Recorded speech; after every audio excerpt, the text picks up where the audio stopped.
With the final arc of Demon Slayer coming to screens later this month, the hype is realer than it's ever been.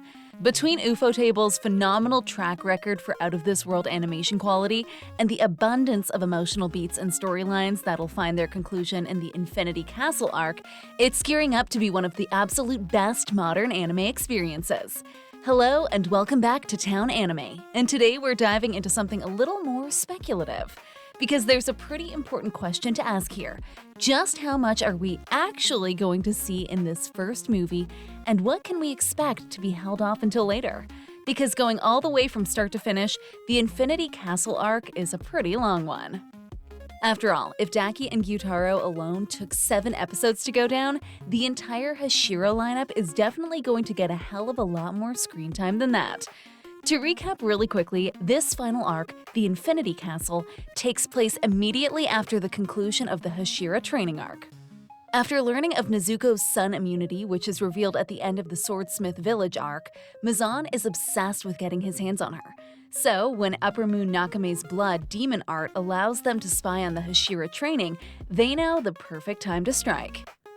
After infiltrating Ubuyashiki Mansion, Muzan not only survives Ubuyashiki's attempt to weaken him, he even escapes the combined assault of all the active Hashira. From there, he retreats to the Infinity Castle, where the core is transported to by Nakame. Trapped in this pocket dimension of the Biwa woman's creation, they'll have no choice but to go all out and make the final push towards a demon-free world. Now, first and foremost, what exactly is the namesake of this arc? What makes the Infinity Castle, well, infinite? To put it simply, the Infinity Castle is a completely isolated dimension that Muzan uses as his headquarters and stronghold as a demon. Upper Moon meetings are held here, and the dimension is controlled by Nakame, his right-hand woman. What's most important to note, however, is just how unnatural this dimension is. At Nakame's whims, the very laws of physics within it can be changed and manipulated at any moment. Gravity can be reversed, rooms can be shifted around, doors can lead to 100-foot drops, and more. With how diverse and labyrinthine the castle is, chances are the core is going to be split up and forced to fight for their lives throughout this seemingly endless realm. With that in mind, it's safe to say that plenty of different high-profile battles will be happening simultaneously once things really kick off. And they're really going to kick off because the lineup of fighters for this arc is absolutely mind-blowing. Every single heavy hitter that's even so much as been teased since the show's beginning is present here. On the Demon Slayer side, we have every single one of the active Hashira. Giyu Tomioka, the water Hashira who allowed Tanjiro and Nezuko to prove themselves, and the only known user of Water Breathing's 11th form, Dead Calm.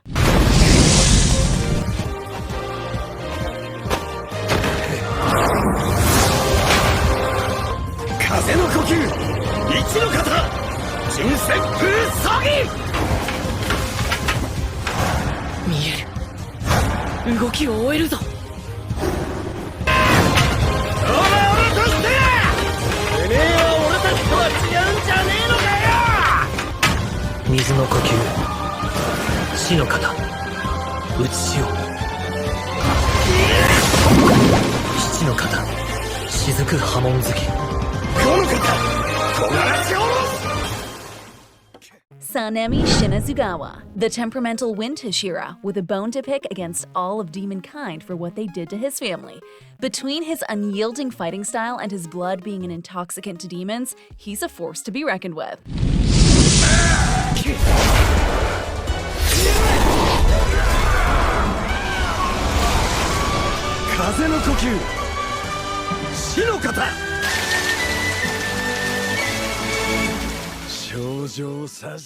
Gyome Himejima, the stone Hashira, and the gentle giant who wants peace. This man is straight up blind and still recognized as the strongest of the Hashira for his deeply spiritual power and exceptionally strong body.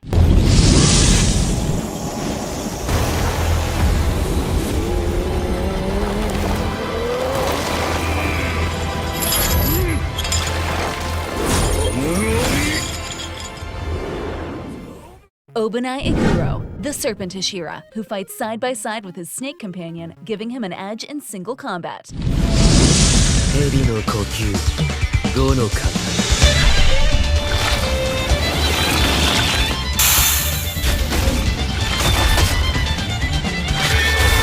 永遠長だ蛇の呼吸3の型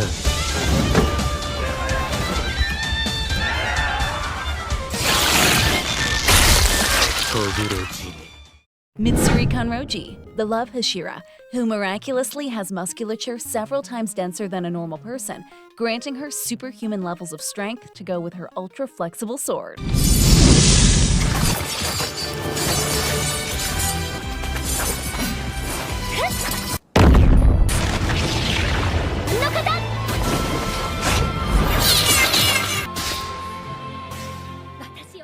And of course, Michiro Tokido, a descendant of the Sugekuni lineage itself with raw potential of the highest order literally being in his blood.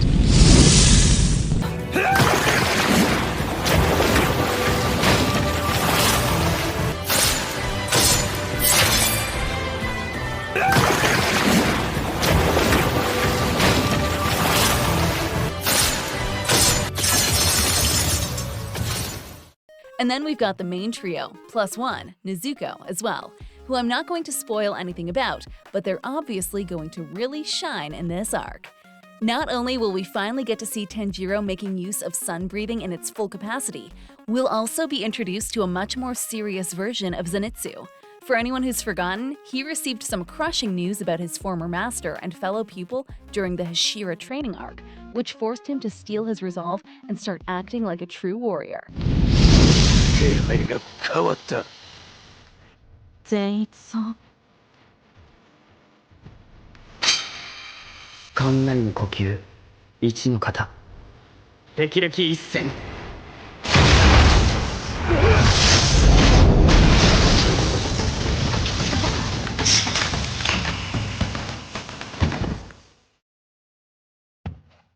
Since then, this will be the first time we witness this new Zenitsu in action.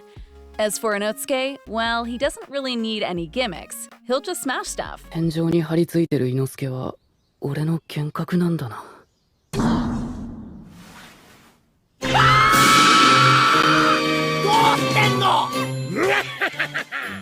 And finally, the only full demon to ever fight on the side of the Demon Slayer Corps, Nezuko Kamado. Considering how we've seen her pull through with incredible power-ups and last-minute saves throughout the series so far, it's safe to say she'll be putting in some serious legwork this arc as well. Then on the other side, we've got the opposition, those of the upper six that are still alive, plus a new recruit that's likely to leave fans absolutely shocked.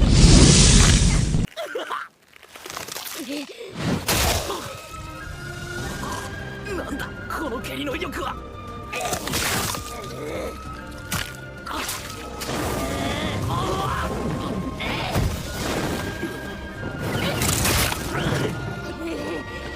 何をしているんだバカ者が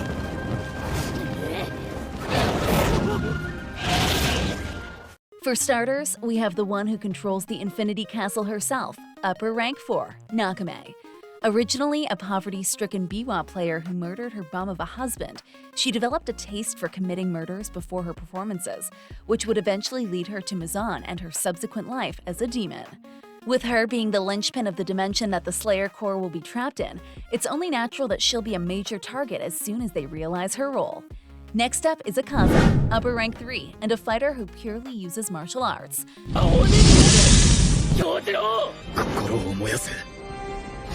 限界を超えろ黒方煉獄や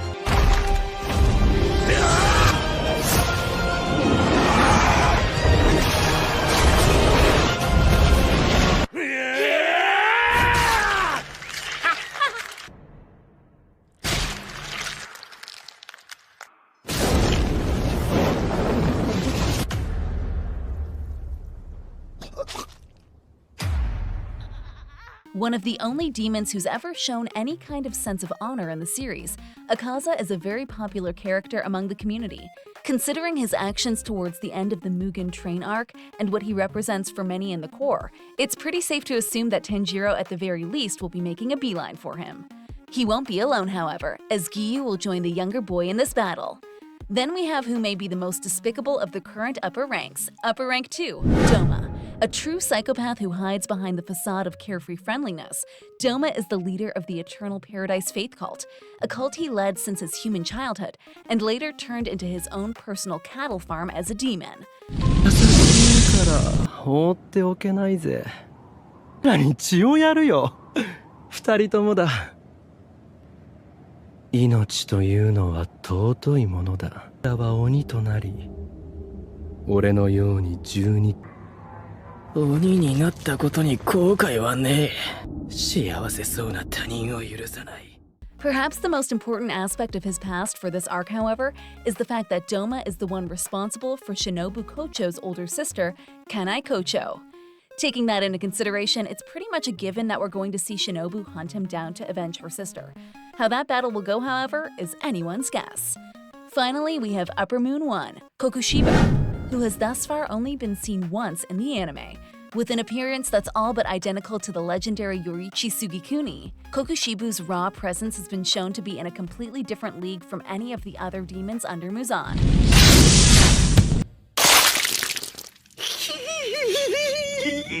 赤座、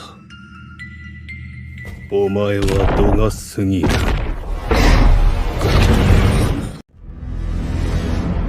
私の言いたいことは分かったか? In one swift move, he silenced Akaza and Doma during a petty argument and froze them with nothing more than his aura. Between the mystery of his appearance, his overwhelming power, and his unknown character, Kokushibo is set to be the final boss of the arc behind Muzan himself. Now you may be wondering, how come that's just 4 people? Well, saying anything at all about the latest addition to the Upper Six would be a massive spoiler, considering just how massive the reveal is. For all of you anime-only watchers, you'll thank me later for not telling you about this. Just know that when you see what I'm talking about, you'll get it.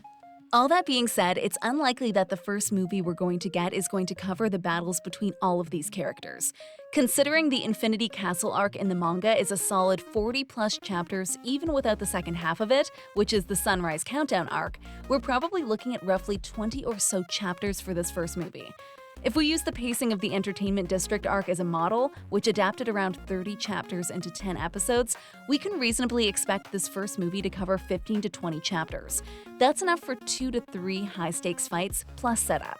But the Infinity Castle isn't structured like previous arcs. It's more fragmented, with battles starting in parallel. So Ufotable has room to jump between storylines in a way that's visually explosive and narratively fresh.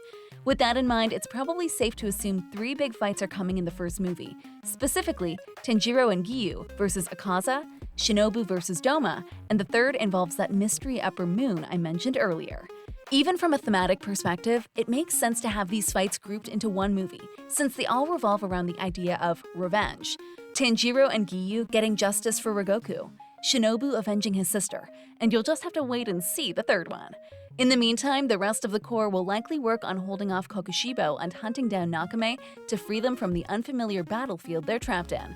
From there, the battle against Kokushibo can be saved for the second movie in the planned trilogy, with perhaps even some Muzan stuff near the end to lead into the third movie. By the time we make it through those battles, the story will be at an emotional peak, and if certain events happen to fall in the right time slots, both this first movie and the second one could end up concluding on some major cliffhangers. All things considered, there's one fact we can be absolutely certain of. This entire arc is going to be a work of art, and a masterful one at that. With Ufotable at the helm, you can expect the Infinity Castle to be more than just a battlefield for the final arc. It's going to feel like a living, breathing nightmare of shifting corridors and gravity-defying violence, painted in Sakuga and bathed in demonic dread. Every clash will be a visual crescendo. Every emotional beat will hit harder than the last. And if history's any indication, they're going to elevate the source material in ways we didn't even realize were possible.